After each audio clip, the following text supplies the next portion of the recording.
Good morning, traders. Happy hump day. It is Wednesday, the 16th of March, 2022. This is episode number 2192. Derivatives trading is not suitable for all investors. Past performance is not necessarily indicative of future results.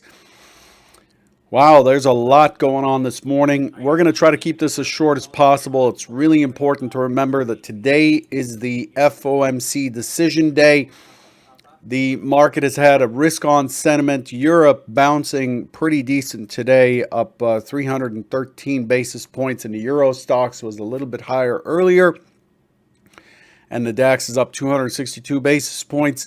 The S&P up 41 points, opening in a gap higher this morning into the next highest distribution. We talked a fair amount about this yesterday. Yesterday was a long trader bite again.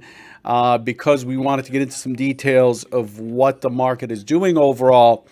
The Nasdaq really pushing up pretty good. It's holding steady below the overnight point of control. The Nasdaq currently trading at 13,638, up 190 points. Point of control overnight's 13,700. Crude oil is taking a bit of a bounce, but crude has been following a real decent pullback pattern. Remember, crude got as high as $130.50 and has been off as much as I think $40 on the low. I'm not sure, $35, $40 from the high. The S&P is in a multi-distribution profile, has 226,000 contracts. So right there, given that we have the role,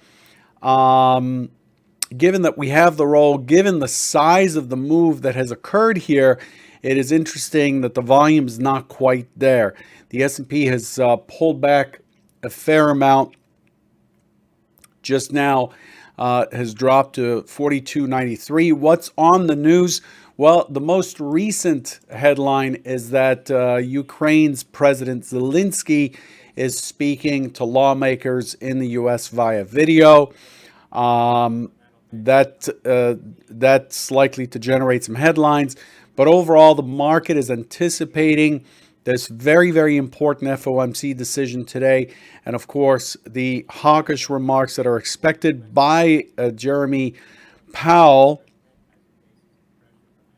at 2:30. So keep your powder dry. Do not use up your credit for the day. If you have a risk limit, if you don't have a risk limit, then you're a gambler, and just own it. But keep credit today for the movement following the announcement. Again, oil prices cool off. Ukraine-Russia talks are supposedly making progress. There are some indications or allegations that the demands by Russia are softening as this campaign has not gone in the direction that it wanted it to. And also China came in overnight, and that was the big spike higher.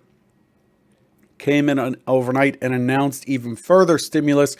The Chinese government has been in an easing cycle for a few months now, very quietly, and the market there is not responding. However, the overnight, this news overnight had pushed the Hang Seng up 9%. That's quite a bit, and so that's making the Asian market, the Asian indices, really a sea of green. And so that's what we've got. Now, I'm going to take a minute to talk about the FOMC. The FOMC, and please pay attention, the FOMC is something that you shouldn't trade unless you're very, very seasoned. There are moves that take place based on the headlines that are far too fast and generally far too violent for an independent online trader to really trade with any kind of edge. The reason they're furious and fast and aggressive is because the order book becomes very thin. It starts to look a lot like it starts to look a lot like a back month crude oil contract or natural gas or something. It's very, very thin, so any sort of volume at 10 lot can sweep 10, 15 ticks in that environment.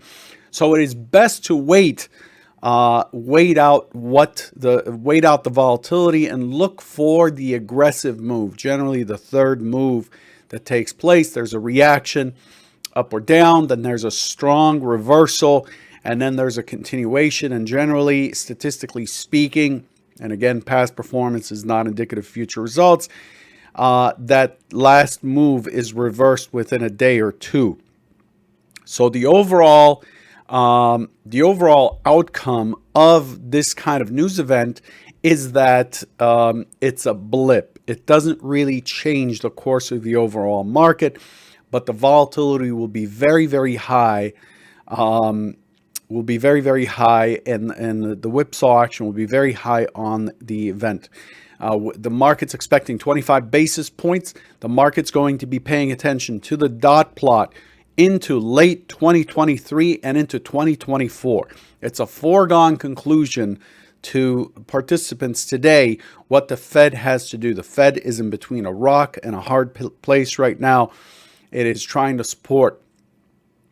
It's trying to combat. It says, now remember, this is all just a dog and pony show, smoke and mirrors, really.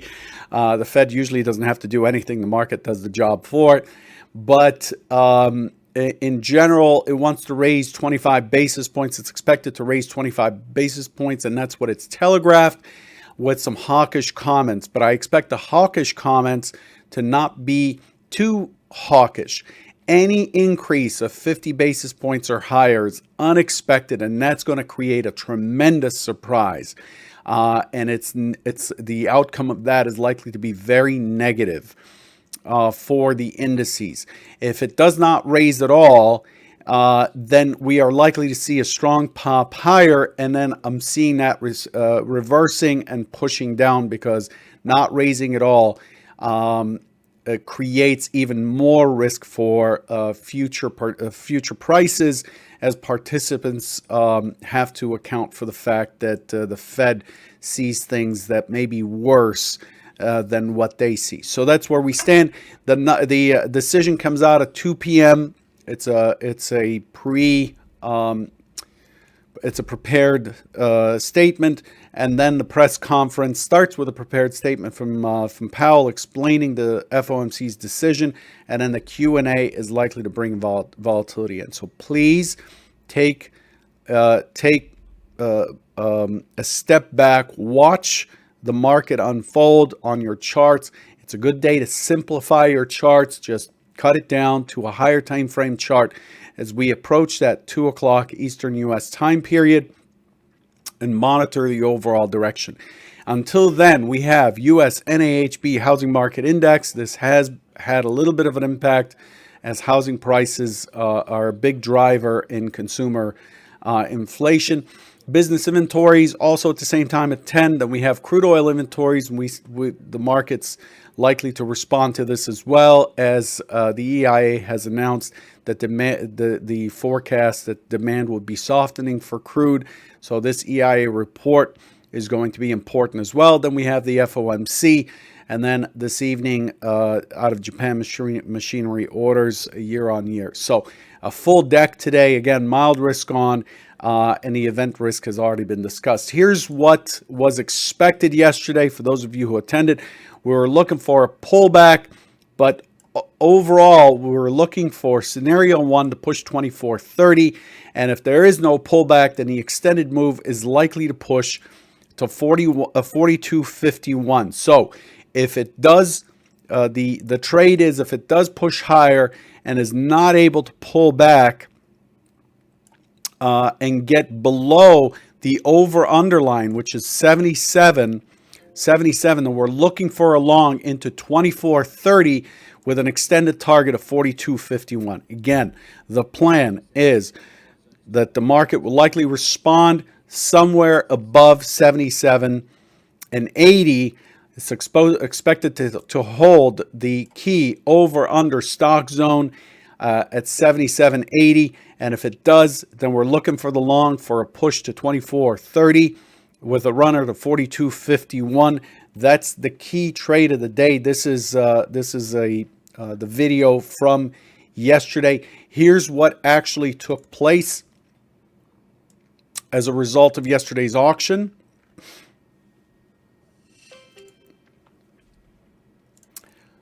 Man, my screen is so crowded. I really need to simmer things down a little bit. So here's the open. We have a clear opening swing to 42.08 from a low of 41.90-ish.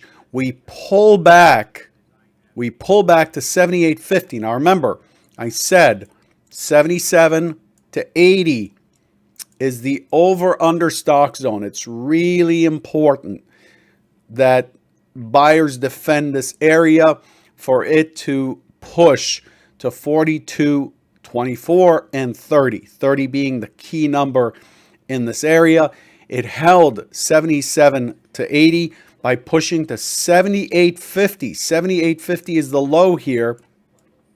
Rotates up, higher low, and that sets us up to look for the long, breaks the IB, and then squeezes, so pushes to 24 right here, misses it by 2 ticks, pulls back to the opening swing high, to this support right here, and then it pushes through the 30 to 39, and what it does is it forms balance up here in the 30 area, 24, 30 area, as discussed yesterday. So here we have balance right in here, and then it finally pulls back to mid. Here's another beautiful mid trade right in front of you to finish by going to 42.51. 42.51. Remember the extended target, 42.51. We end up squeezing all the way through to 63, but look at how it built this beautiful high volume node on the close. And this box right here, this zipper box right here at 42.50.51. Just the action yesterday was very mechanical, and the auction proceeded by the book pretty much. We don't see that too often. The goal here is not to be right. The goal is to have a plan. Again, the goal is to have a plan, pre-market. Don't make your plan as you're in a trade. There's no planning in a trade. That's just randomness. To have a plan, then to have an underlying process that you follow to engage the plan once the trade shows up. And the trade showed up by holding the 77.80 area, the low of 78.50. It's very volatile, so I have to work with these ranges, and then we look for the long wherever you like. Just don't look for it into 24.30. Look for the long anywhere before that. And then if you have a runner on, hold to 51, and that worked out. It worked out just perfectly.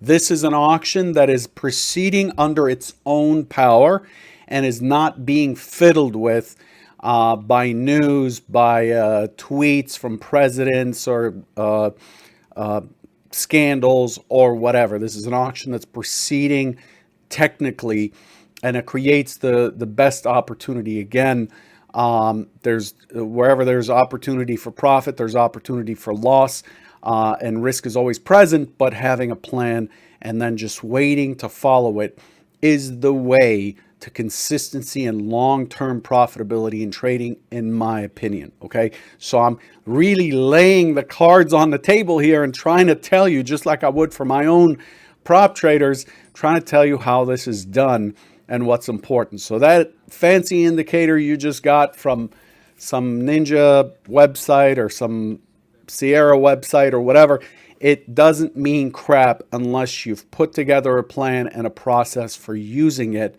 Doesn't matter what the indicator is. There's no right or wrong way to trade. There's just a great many ways to screw up your trading by being random and deciding while you're in the trade what you're going to do and what the market is likely to do. So that's what I'd like you to avoid. The volume yesterday was pretty decent for the rally. However, it's pretty light for the amount of distance that we covered and the fact that we're in a rollover. We expect heavier volume coming in. This morning, we had a bit of a pullback, which we expect. We pulled right back to this 4239 area, this first push from yesterday that acted as support, and then we get the China news out here. China's been beating down these tech stocks quite a bit at the end of the year and has caused its economy to really, the stock market to really, or participants in the stock market to lose confidence, and the news proceeded, and it's supported by the European Open, and it just trades this in this channel. We finally break the channel to rest. What we have currently, and what's important to track, is, do you remember the 43.43 in the March contract? Well, that's the 43.34 quarter in the June contract. That's that big magnet. That's this level right here. So we're approaching that. I'm using that as key resistance because we've covered quite a bit of distance already. Well, the condition we're in currently is that we have the overnight point of control above us. So despite the rally, we actually have created a lot of overhead. There's a lot of selling interest as the market moved up into the 43.14 area. There was a lot of selling interest, and that's why we get two-way trading and a lot of volume there, and we are beneath it.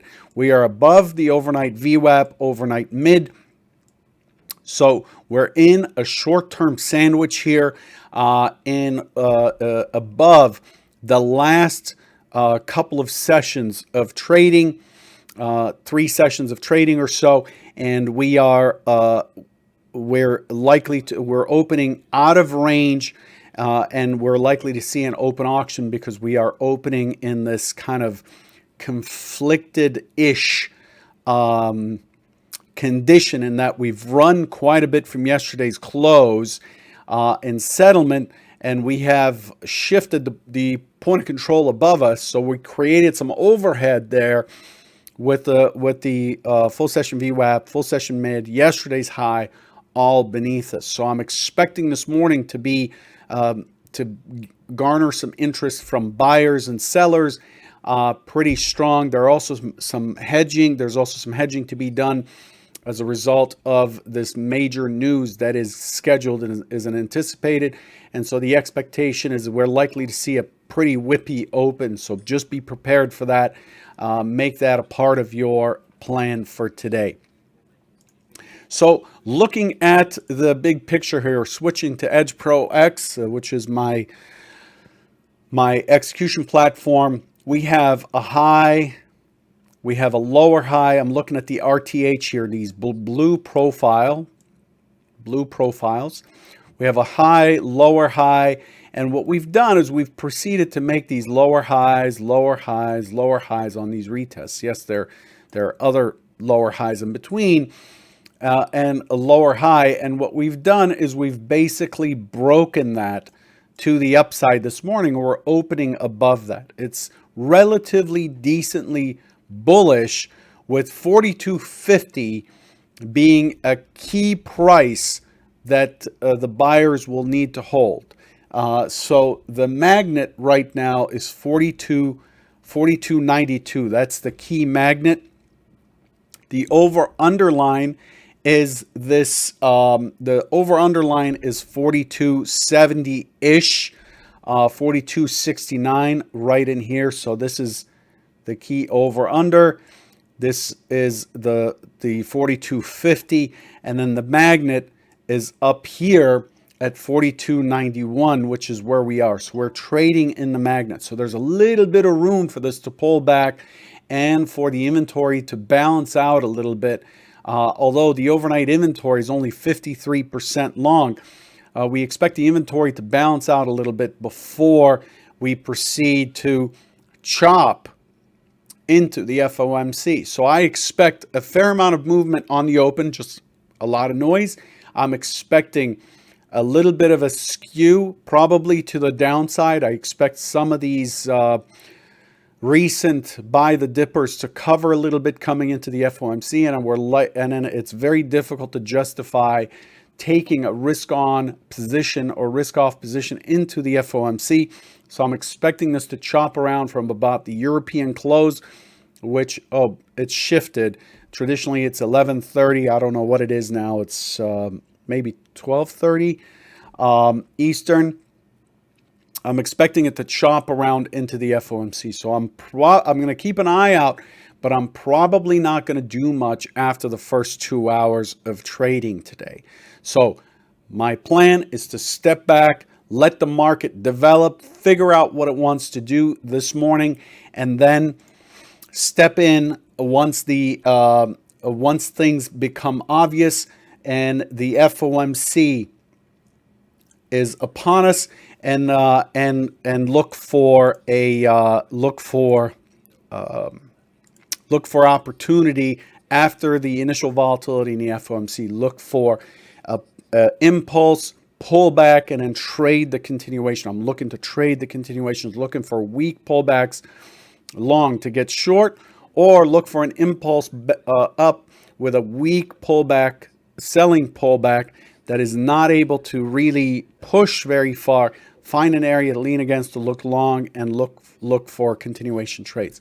I'm not going to be a maverick and try to trade what I'm anticipating the Fed to do. So this morning I'm looking for responsive selling into the VWAP and so on into the 42.60 area with a 50 behind it. Looking for support here at 60 and 50. And then I'm looking for it to try to continue higher into the 43.20 and so on, and then push into resistance before the FOMC. And then the FOMC, your guess is as good as mine. So that's the primary scenario. The secondary scenario is an immediate pullback. An immediate open auction, an immediate push, attempt to go for the overnight stat, push the overnight high, and then, which is at 43.14, then fail to hold and come right back into the 50, and then start to shift down and take out some of these levels down below into the 42.30, 42.20 zone before the FOMC. That's scenario 2. So really, I could put as many lines as we want. It's a difficult situation because we've moved from one balance area to the next, and we're opening in this open auction with the FOMC behind us, and there's some conflicting signs in this region. Be careful. Great area to get chopped up. I'll leave you with those thoughts.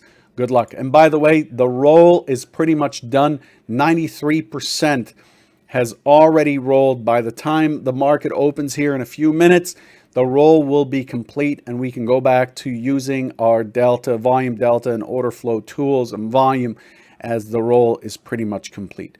I know that's a lot to dump on you. Good luck today, and I'll catch you tomorrow. Please pay attention, and please don't take excessive risk on the FOMC. A lot can happen. Too many eyes are watching it, and they have much deeper pockets than you. Good luck.